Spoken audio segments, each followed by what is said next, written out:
De maneira anunciada, o Corpo Policial Aruba e Ministério Público tem fim de semana poderá a polícia para executar controle preventivo em parte de Oranha Estado. Essa que tem será que a polícia for para veículos de motor em tráfego e hace controle adicional para arma e droga.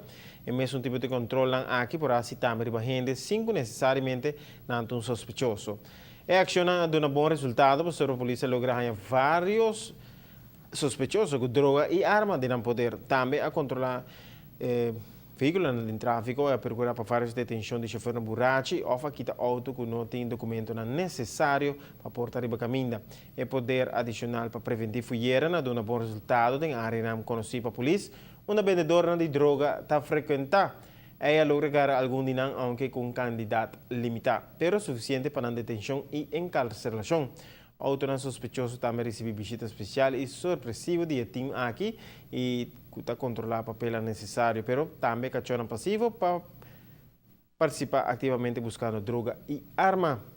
O Corpo Policial Luberta advertiu tem mais de tipo de controle aqui de cooperação estreita e com permisso do Ministério Público. Tudo isso aqui para prosseguir de esforço para fazer nosso país mais seguro e livre de criminalidade.